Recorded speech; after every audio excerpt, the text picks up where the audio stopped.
বানাইনি। একবারে লাঞ্চের সময় একবারে ব্লগটা বানিয়েছি। লাঞ্চ করা শেষে আবারও বসেছিলাম। 4টা নাগাদ আমাদের মায়ের সাথে দেখা করতে দিল।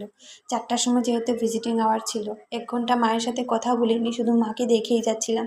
কারণ মা কথা বলতে পারছিল না, শুধু ইশারা দিচ্ছিল। তারপর কাকাই ওরা চলে গেছিল, আর দিদন আমাদের সাথেই হোটেলেই থাকবে। তারপর প্রায় 8:30 8টা নাগাদ আমরা এখান থেকে বেরিয়ে চা খেয়ে নিলাম। কিছুই করতে আজকে মন চাইছিল না, তাই সব কিছুই লেটে লেটে করছিলাম আমরা। চাটা খেয়ে আমাদের খাওয়ানো অর্ডার দিয়ে দিয়েছি, আর সেই দেখি এখানে ভালো মন্দ কিছুই নেই, শুধু পোলাও ছিল, রুটি ছিল, আর কিছুই ছিল না। ওইখান থেকে খাওয়ার প্যাক করে নিয়ে বাড়িতে চলে এসেছি। এসে আমি স্নান টান করে নিয়েছি, আর আমি আমার মুখটা একটু ফ্রেশ করছিলাম। কারণ হচ্ছে আমার মুড দেখে দিদনও মন খারাপ করে বসেছিল, তাই আমি একটু দিদনের সাথে খুনসুটি করছিলাম। তারপর দিদি দাদা স্নান থেকে বেরোনোর পর আমরা খাওয়া দাওয়া করে নিচ্ছি। তোমরা সবাই প্রে করো আমার মা যাতে তাড়াতাড়ি সুস্থ হয়ে যায়।